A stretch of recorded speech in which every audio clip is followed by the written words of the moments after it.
نبی پاک صلی اللہ علیہ وسلم کی ذات پہ آنچ آئے گی تو یہ نوجوان خاموش بیٹھنے والا نہیں ہے. میں یہ کہتا ہوں کہ اس ملت کا، اس امت کا بوڑھا بھی اپنا سینہ سامنے پیش کرے گا. تو تیر آزما، ہم جگر آزماتے ہیں.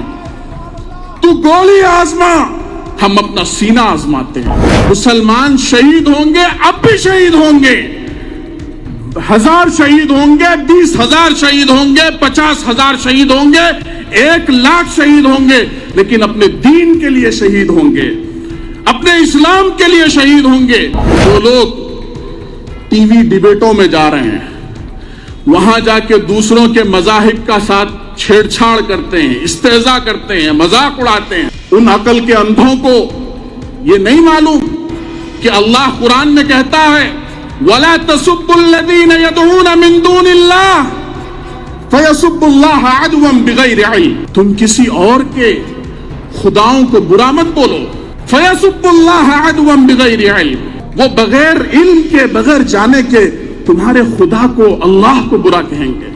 ایسے لوگوں کا بائیکاٹ ہونا چاہتے ہیں جو ان ڈیبیٹوں کا حصہ بنتے ہیں، جنہیں نہ سر معلوم ہے نہ پیر معلوم ہے. اپنی شہرت کے لیے وہ اسلام کو بدنام کر رہے ہیں، وہ اس ملک کے حالات کو خراب کر رہے ہیں. آپ مشتعل ہو جاتے ہیں، سامنے بیٹھنے والا آپ کو مشتعل کرنے کے لیے ہی بلاتا ہے.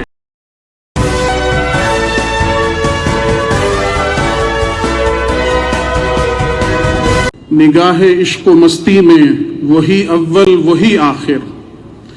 نگاہ عشق و مستی میں وہی اول وہی آخر. وہی قرآن، وہی فرقان، وہی یاسین، وہی طٰہٰ. اسلامی تاریخ ایسے عشاقوں سے اور ایسے جانثاروں سے بھری پڑی ہے جنہوں نے اپنی جان کا نذرانہ حضور اکرم صلی اللہ علیہ وسلم کے ناموس کے دفاع کے لیے دیا ہے. مجھ سے پیشرو بیسیوں مقرر نے، بہت سے علماء نے، بہت سے قائدین نے واقعات کی روشنی میں آپ کو بتایا کہ حضور اکرم صلی اللہ علیہ وسلم کے زمانے سے لے کے غازی علم دین شہید کا زمانہ ہو یا یہ صدی عامر چیمہ جیسے لوگوں کو بھی دیکھ سکتی ہے جو حضور اکرم صلی اللہ علیہ وسلم کے ناموس کے دفاع کے لیے اپنی جان کا نذرانہ پیش کرنے سے پیچھے نہیں ہٹے.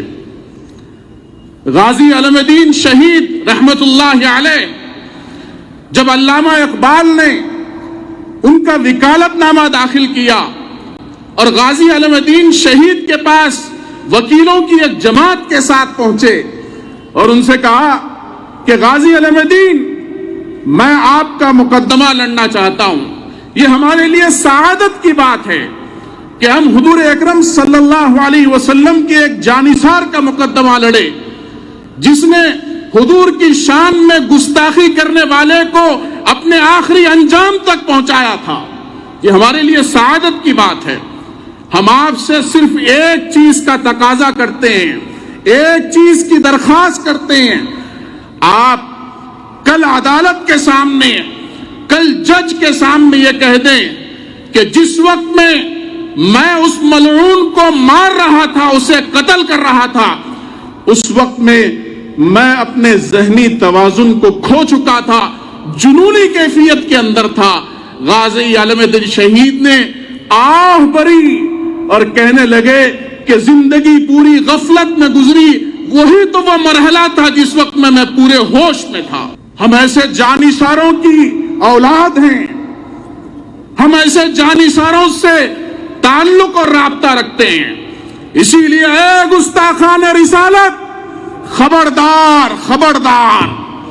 میں اس اسٹیج سے ان سے یہ کہتا ہوں کہ تم نے ہمارے گھروں کو مسمار کیا، تم نے ہماری معیشت کو اجاڑنے کی کوشش کی، تم نے ہماری دکانوں کو جلایا، تم نے ہماری بنڈیوں کو ضائع کیا.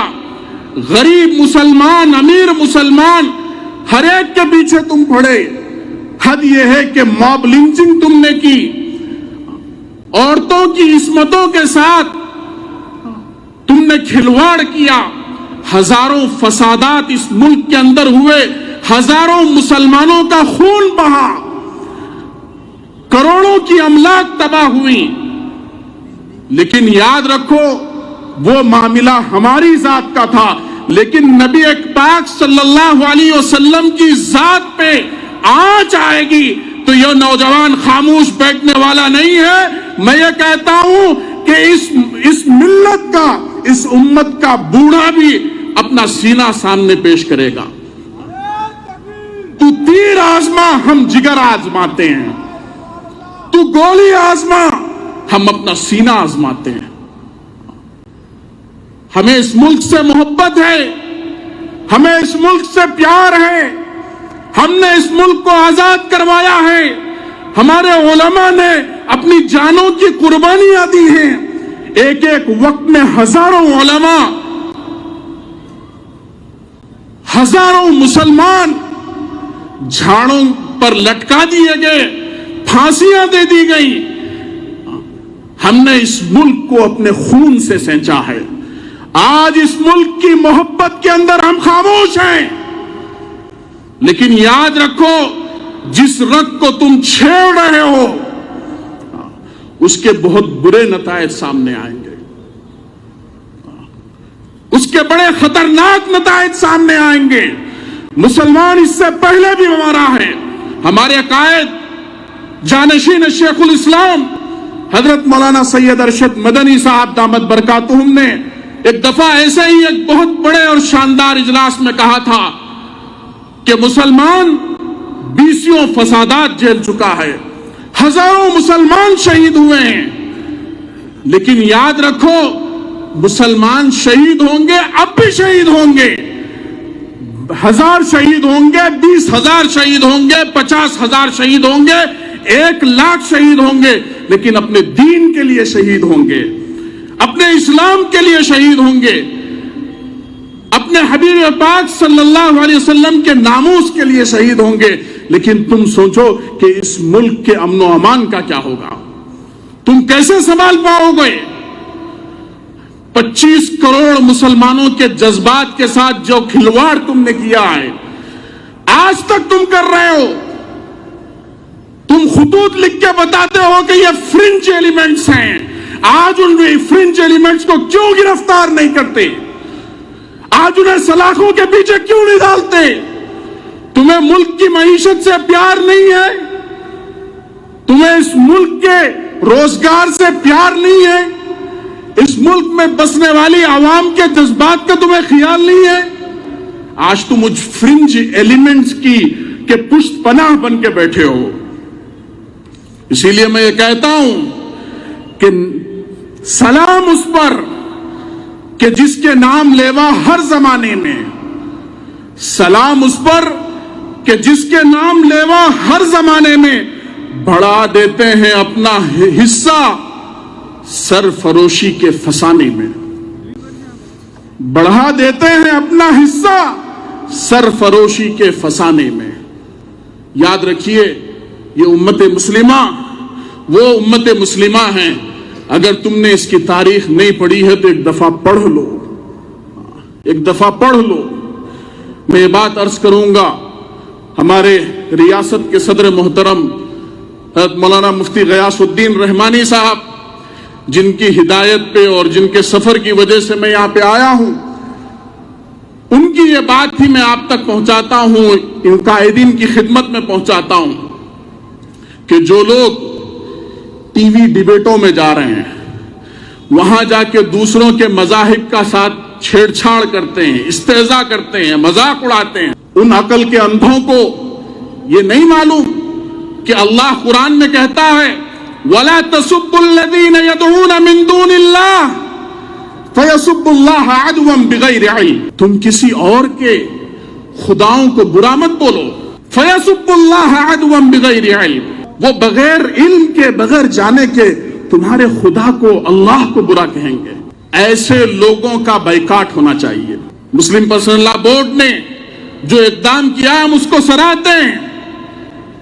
کچھ چہرے ہیں جو ان ڈبیٹوں کا حصہ بنتے ہیں، جنہیں نہ سر معلوم ہے نہ پیر معلوم ہے، اپنی شہرت کے لیے وہ اسلام کو بدنام کر رہے ہیں، وہ اس ملک کے حالات کو خراب کر رہے ہیں۔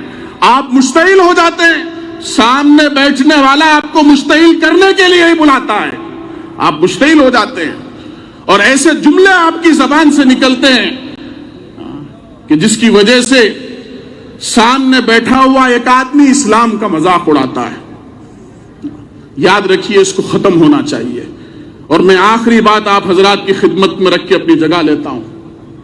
دیکھیے، ہے آیا یورش تاتار کے فسانے سے، ہے آیا یورش تاتار کے فسانے سے، پاسباں مل گئے کعبے کو صنم خانے سے۔ ہماری یہ تاریخ ہے جسے علامہ اقبال نے بیان کیا ہے۔ حالات آتے ہیں، آتے رہیں گے، نہ اسلام کبھی ختم ہوا ہے نہ ختم ہوگا، نہ اسلام کبھی مٹا ہے نہ مٹے گا۔ ہمارا یہ ایمان اور عقیدہ ہے کہ ہمارے وجود سے اس دنیا کا وجود ہے۔ جب تک ایک اللہ اللہ کہنے والا اس روئے زمین پہ باقی رہے گا، اللہ اس پورے نظام کو چلائیں گے۔ جب ایک اللہ اللہ کہنے والا کوئی باقی نہیں رہے گا، پھر یہ پورا روئے زمین کا نظام درہم برہم ہو جائے گا۔ اسی لیے ڈرنے کی، گھبرانے کی ضرورت نہیں ہے۔ یہ موجیں آتی ہیں آپ کو اونچا اٹھانے کے لیے، آپ کو بلندیوں تک پہنچانے کے لیے۔ میں اپنے بچوں کے ساتھ بیٹھ کے میں نے ایک دفعہ تجزیہ کیا۔ میں نے کہا کہ اسلام کا، مسلمانوں کا ڈاٹا نکالتے ہیں کہ کس زمانے میں مسلمانوں کی کیا تعداد اس روئے زمین پہ تھی۔ 1935 کا کے زمانے سے ہمیں وہ اعداد و شمار ملتے ہیں۔ 35 کے اندر مسلمانوں کی تعداد 12.5% تھی روئے زمین پہ، پوری دنیا کے اندر۔ آپ دیکھیں کہ گزشتہ صدی خلافت عثمانیہ کا زوال، مسلم ممالک کے ٹکڑے، اور جگہ جگہ مسلمان قوم ریفیوجی کی حیثیت سے زندگی گزار رہی ہے۔ اگر آپ آج کی تاریخ کے حساب سے یہ کہیں کہ دنیا کی سب سے بڑی ریفیوجی قوم مسلمان ہے تو غلط نہیں ہوگا۔ لیکن آپ تاریخ اٹھا کے دیکھیں، آپ تجزیہ کر کے دیکھیں، میرے حوالے سے آپ وہ اعداد و شمار یاد رکھیں۔ 12.5% مسلمانوں کا حصہ تھا، مسلمانوں کی تعداد تھی انسانی تاریخ کے اندر 1935 میں، اور آج 2021-22 کے اندر اس روئے زمین پہ مسلمان 25-26% ہے۔ 25-26% ہے۔ میں نے اسی لیے عرض کیا، یریدون لیطفئوا نور اللہ بافواہہم، وہ بے وقوف پھونک مار کے یہ سمجھتے ہیں کہ ہم اسلام کے چراغ کو گل کریں گے، لیکن اللہ رب العزت یہ چراغ جلاتا رہے گا۔ اسی لیے ہم ان نفرت کے پجاریوں سے بھی یہ کہتے ہیں، ہم اس نفرت کے شکار لوگوں سے بھی یہ کہتے ہیں، نہ تم اسلام کو بجھا سکتے ہو، نہ تم اسلام کو روک سکتے ہو، نہ تم اسلام کی اشاعت پہ قدغن لگا سکتے ہو۔ ہاں یہ ضرور کر سکتے ہو کہ تم اسلام کے آغوش میں آ سکتے ہو۔ ہم اپنے نبی کی سنت کے مطابق اپنے دونوں بازو پھیلا کے تمہارا استقبال کریں گے اور تمہیں اپنے گلے سے لگائیں گے۔ وآخر دعوانا ان الحمد للہ رب العالمین۔